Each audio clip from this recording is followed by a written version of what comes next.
Ever wondered why some people seem to have a magic touch when it comes to money? The answer lies not in the stars, but within us, in our financial literacy. Financial literacy isn't about being able to calculate percentages or understanding complex stock market trends. It's about understanding the basic principles of money, how it works, and how one can make it work for them. One such principle is the concept of assets and liabilities.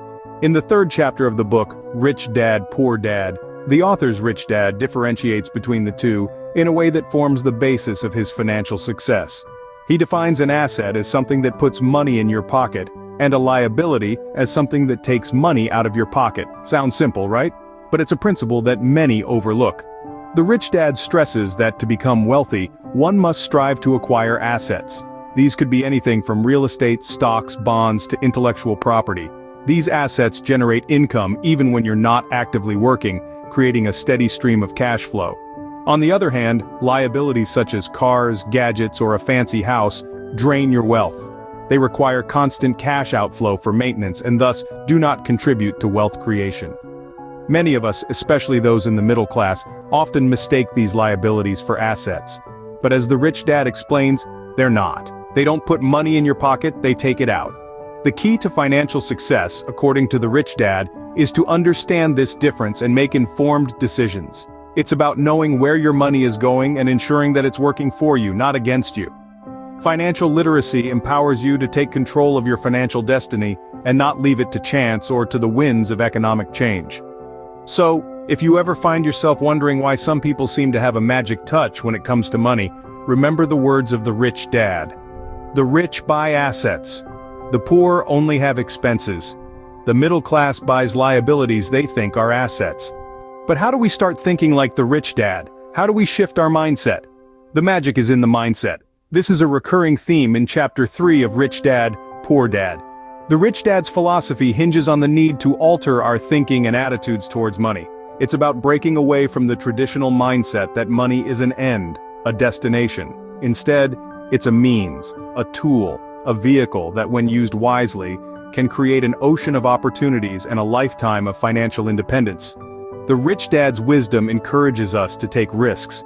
He champions the idea that we should step outside our comfort zones, challenge the status quo, and dare to swim against the tide. It's about seeing money not as a source of worry, but a tool for growth. It's about not being shackled by the fear of losing money, but being driven by the thrill of making it work for you. Our rich dad also stresses the importance of learning from mistakes. He teaches us that errors are not roadblocks, but stepping stones towards financial literacy. Every mistake is a lesson, a nugget of wisdom, a stepping stone towards becoming financially savvy. So, how do we start thinking like the rich dad? It's by embracing change, taking risks, learning from our mistakes, and seeing money in a new light. Changing our thinking can be tough, but as the rich dad says, don't be afraid of making mistakes. That's how we learn. So, what can we learn from this chapter of Rich Dad, Poor Dad? In essence, this chapter is a masterclass in financial literacy and the art of mindset change. It's all about understanding the power that money can have when used intelligently, and the importance of shifting our perspective towards it. The key takeaway here is the critical role of financial literacy. It's not just about knowing how to make money, but understanding how to make your money work for you. It's about grasping the fundamentals of investments, assets, and liabilities, and leveraging these to your advantage. Knowledge is power, and in the financial world, it's your ticket to financial freedom. Just as crucial is the art of mindset change. It's about breaking free from the conventional ways of thinking about money and wealth, and adopting a mindset of abundance. It's about seeing opportunities where others see obstacles, and having the courage to take calculated risks. It's about not just dreaming of wealth, but actively working towards it. But remember, these lessons are not just theoretical. They are practical, real-world lessons that can be applied in your life.